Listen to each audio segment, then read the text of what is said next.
വിശുദ്ധ ജോണിന് യേശുക്രിസ്തു സ്വപ്നത്തിൽ പ്രത്യക്ഷപ്പെട്ട് ചില ജനതകൾക്ക് കത്തയക്കാൻ ആവശ്യപ്പെട്ട 7 നഗരങ്ങളും എഫീസസിന്റെ ചുറ്റിലുമായാണ് സ്ഥിതി ചെയ്യുന്നത്. സ്മിർന, പെർഗമോൺ, ലാവുഡക്യ, സാർഡിസ് തുടങ്ങിയ മറ്റ് നഗരങ്ങളെയും അതീവ പ്രാധാന്യം നൽകിയാണ് തുർക്കി ഭരണകൂടം സംരക്ഷിക്കുന്നത്. ഈ കത്തുകളിൽ ആദ്യത്തേത് എഫീസസിലെ ജനങ്ങൾക്കായിരുന്നു ജോൺ എഴുതിയത്. വിശുദ്ധനായ ജോൺ അദ്ദേഹത്തിന്റെ യാത്രകൾക്കിടയിൽ ഈ നഗരത്തിൽ എത്തിപ്പെട്ടതായാണ് ചരിത്രം പറയുന്നത്. അദ്ദേഹം ഇവിടെ വരുന്ന കാലത്ത് ഈ നഗരത്തിലെ ജനങ്ങൾ ആർത്തമിസ് എന്ന് പറയുന്ന ഒരു ദേവിയായിരുന്നു ആരാധിച്ചുകൊണ്ടിരുന്നത്. അപ്പൊ ഈ ആരാധനയിൽ നിന്ന് ഈ ജനങ്ങളെ ജോൺ യേശുക്രിസ്തുവിലേക്ക് ക്ഷണിക്കുകയും ഇവിടുത്തെ ആംഫി തിയേറ്ററിൽ 25,000-ഓളം ജനങ്ങൾ ഇത് തടിച്ചുകൂടി ജോണിന്റെ പ്രസംഗം കേൾക്കുകയും ചെയ്തു. പക്ഷെ ജനങ്ങളെ സംബന്ധിച്ചിടത്തോളം ആർത്തമിസ് ദേവി എന്ന് പറയുന്നത് ഒരു ദൈവത്തിനേക്കാൾ ഉപരി അവരുടെ ഒരു വരുമാന മാർഗമായിരുന്നു.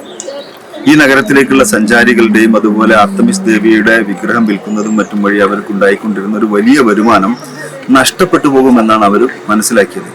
അങ്ങനെ ജോണിന് ഇവിടുത്തെ ചക്രവർത്തി പിടികൂടി ഇസ്മീറിൽ നിന്ന് 50 മൈൽ അകലെ കടലിൽ ഒരു ദ്വീപിൽ കൊണ്ടുപോയി അടക്കുകയാണ് ചെയ്തത്. തടവുകാരനാക്കി അദ്ദേഹത്തെ അവിടെ കൊണ്ടുപോയി അടച്ചു. ആ കാലത്താണ് ജോണിന് യേശു സ്വപ്നത്തിൽ പ്രത്യക്ഷപ്പെടുകയും ജോണിനോട് നഷ്ടപ്പെട്ടു പോകുന്ന സമയത്തിന്റെ പ്രാധാന്യത്തെക്കുറിച്ച് യേശു ഉണർത്തുകയും ചെയ്തു. അങ്ങനെയാണ് ജോൺ 7 കത്തുകൾ എഴുതുന്നത്. അതിൽ ആദ്യത്തെ കത്ത് എഴുതിയിരിക്കുന്നത് ഈ പ്രദേശത്തെ ജനങ്ങൾക്കാണ്. അപ്പൊ ഇവിടെ ആർത്തമിസ് ദേവിയെ ഇവിടെയുള്ള ആളുകൾ ആരാധിച്ചിരുന്നത് അവരുടെ റീപ്രൊഡക്ഷൻ, അതായത് ഉർവരതയുടെ ഒരു പ്രതീകമായിട്ടാണ്. അവർക്ക് മക്കളുണ്ടാവണമെങ്കിൽ ഈ ആർത്തമിസ് ദേവി കനിയണമെന്നായിരുന്നു അവരുടെ വിശ്വാസം.